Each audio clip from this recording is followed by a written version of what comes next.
Come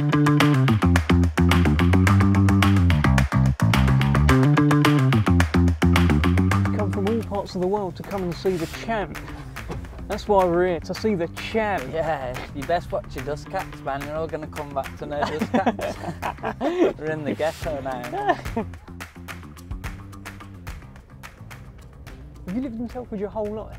Yeah, so I lived in Donington, where we are now, just round the corner from the gym with my mum, my brother and sister. And then obviously I met my wife now, Sam, in 2018. And then we lived in my bedroom for the first year and a half, and then we moved out, so I live a bit out now. So just by the town centre and stuff. Not going to say where, because I don't like people to know. You like your dust caps? Yeah, people come take my dust caps otherwise. But now it's nice. I've been up there about 4 years now. Are you looking at moving as your fight purses increase and stuff like that, or is it sort of your forever home? Yeah, of course. Yeah. It's mad for me because I always grew up like council estate. We never really went without, but we never had much. So if I can get a house, my wife Sam, she grew up with her mum on a council estate, so that's where the motivation comes from, to give us something nice. And yeah, a nice house, happy life. That's the aim, to be happy in it.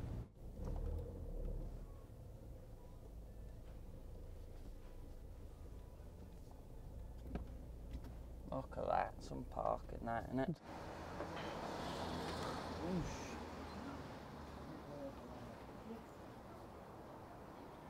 I'll have a sugar-free caramel latte, please. That's it, yeah, thank you. No worries, I'll bring it through. Cheers.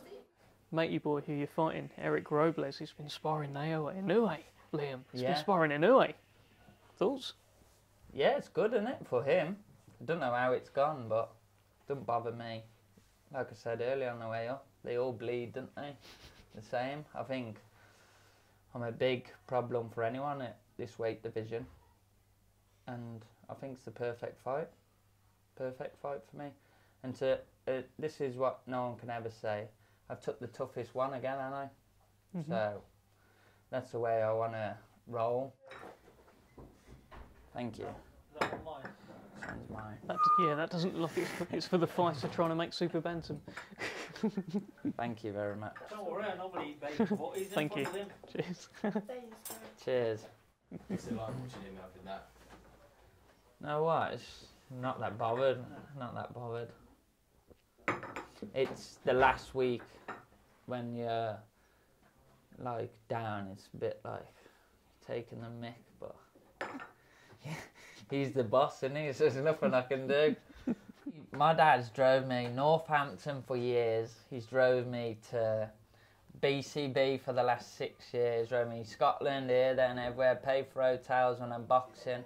It's on me to pay now because, and yeah, I think I've done it for the last year. Saying the other day I go to him, I didn't really want to say this, but bloody hell, this fuel is crazy. Cheers, have a good day.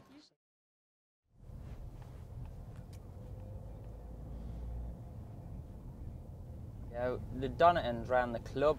Right. We go past the Prakes. They'll have the posters up in the shops. They will.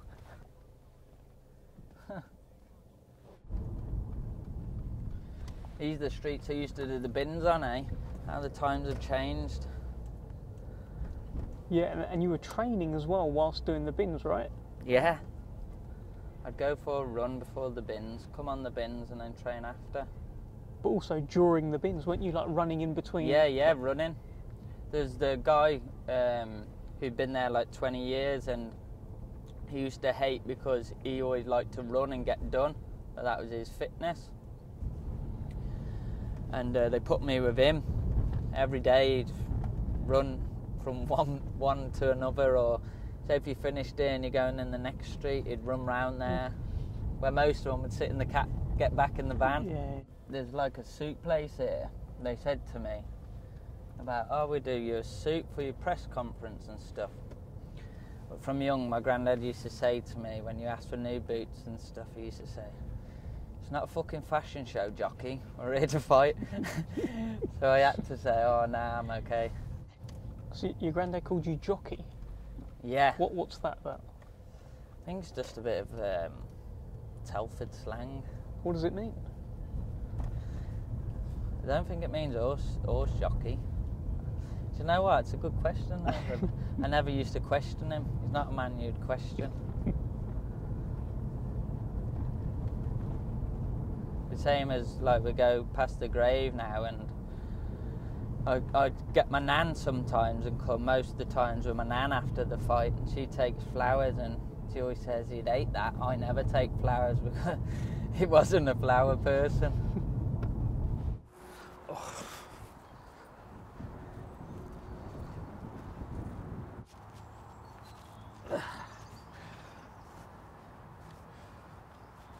That was his saying, I'm getting buried, so you lot can go running, and then you can run to my grave, and then, yeah, that's the whole point.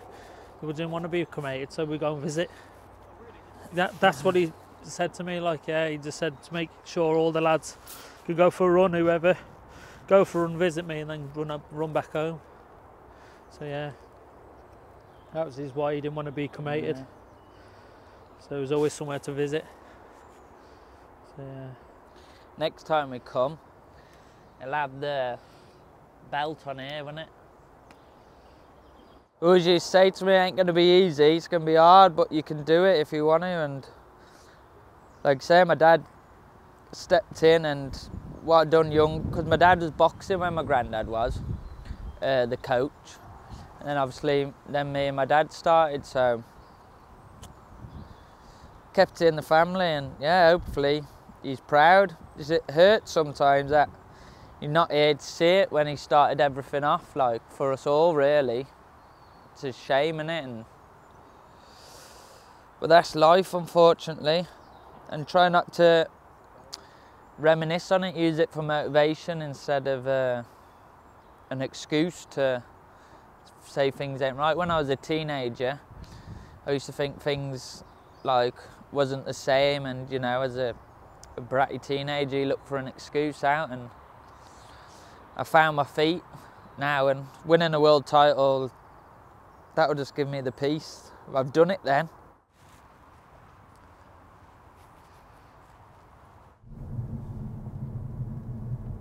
So we go to my uncle's now, who passed away just over 2 years ago, and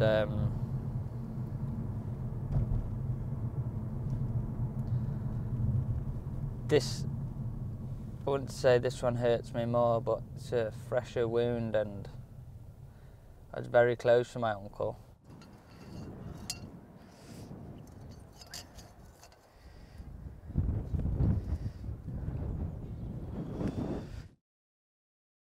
I do feel guilty sometimes, because as I said before,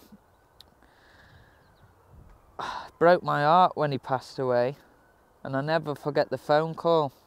I never forget getting ready to go and work on the bins, and had the phone call to say off my little brother that he passed away, and I said, what?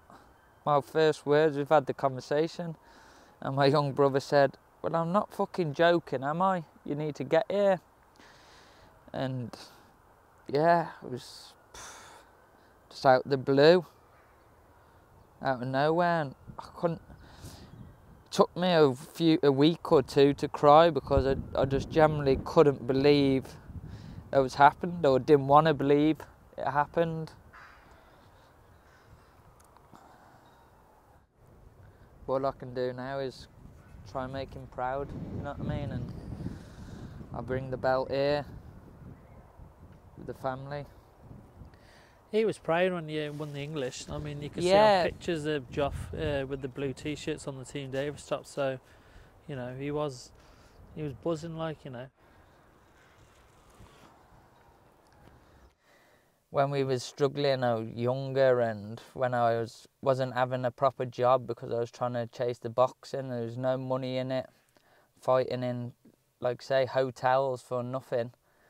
I didn't know any different, but I knew I could get something if I kept pushing and striving and working hard. So yeah, I cracked on with it through the tough times, and I said I feel like I've known what the bottom's like. Now I want to see what the top's like, and I feel like I'm well on my way now. What do you think Mayo Inoue would make of Telford? Oh, I'd love it, wouldn't he? He'd love it. Would you give him a little tour? Yeah. I'd give him a tour, show him my cabinet, where the belts are going, all that malarkey. So this is the boxing gym. It's a rundown old place before. They had all the snooker centres, everything upstairs where we have the boxing gym, and I'll show you. And my granddad took over and started putting amateur shows on downstairs to build up money for behind the bar, and then turned the snooker all into a boxing gym. And we say this 30 odd years ago, and it's come a long way. There's still a few potholes, but it used to be potholes everywhere years ago. He's here now, look. Oh, I just annihilated him. He said, Liam told me to come here. And I said, nah. I said, he's gone, mate. Done and dusted. He's ain't fucking not happy. You okay? Oh, I was winding him up terrible. You really thought that, didn't you? So yeah, this is our place, really. Aye, aye.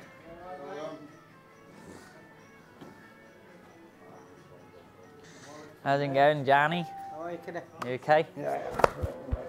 You okay? Jiggy, you're up, mate. Have you? I've been telling them about you and how we're going to play dominoes. You ready? Yep. I'm ready.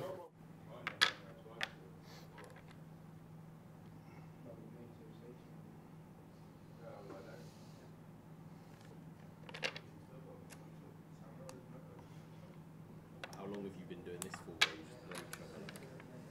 Where you just know each other? Oh, years. Years. Just chills you out, doesn't it, mate? Yeah. Chills you out. Keeps you switched on, doesn't it? Oh. Dead all, mate. That's called the dead hole. How's it compared to a boxing match? Thinking, innit? Good for the mental brain. Switched on. That's what boxing's about, really, being switched on. Switch off for 1 minute and be lights out. Game over, couldn't it? He's got it. 1-5, yeah. Good game. Well done, my son. Wait That's till cameras are off, we'll be upstairs. Made me day now. How's that compared to winning the title? Oh, it's even sweeter. Yeah. For a change, yeah. Didn't beat him, I kicked his ass today. Good game, bro. Good game, pal. Anytime.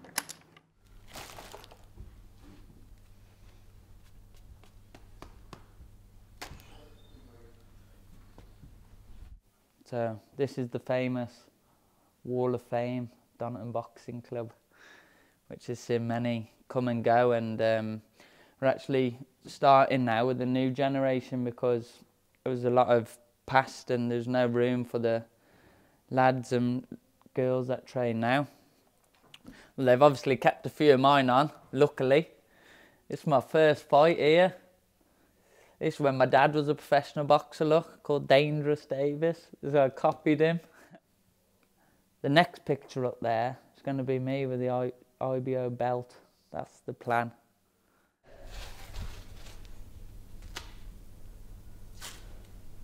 How good can he still get, Liam?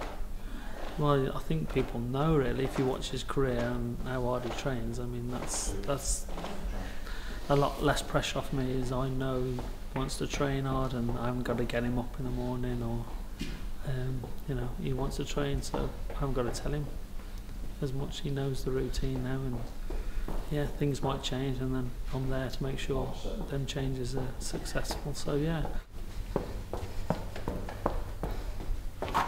Should lose his eggs up anyway, doing this. So what can we expect on March 16th then? I think he'll break him down slowly and should stop him, but you know, this is boxing and anything can happen, but that's my game plan, is that really? Yeah, that's what I'm putting together. Yeah, thank you. Top player today. Yeah.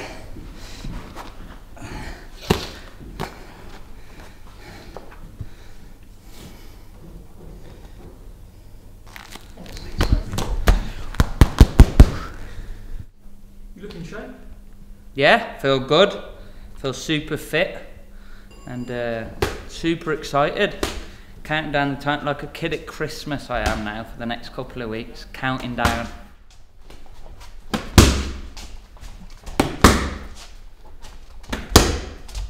Catch the left hook.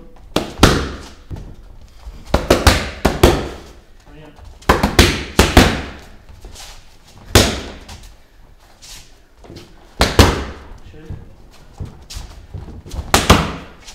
Do you think about him, Eric Robles? Do you think about him when you're training? I think he's got something I want. I'll rephrase that, I need it for myself, for the legacy of the Davies family and Donington Boxing Club. So yeah, he's got something I need, and he's going to need more than 2 arms and 2 legs and 1 man to take it away from me.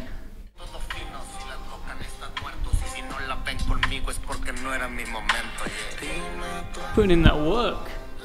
Gonna have to be faster than that, so. Yeah, but that is fast forward, that is. He's fast forward that and that thingy, hasn't he? He didn't have gunshots like mine, did he? But it looked like blurry hand speak to me, Liam.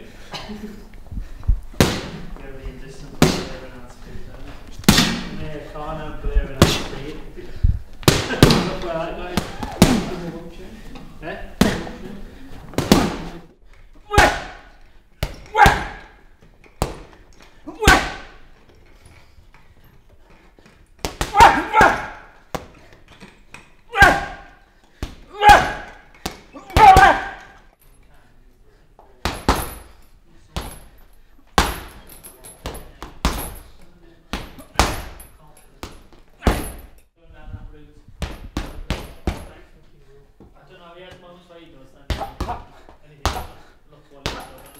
He's got quiet confidence. Yeah.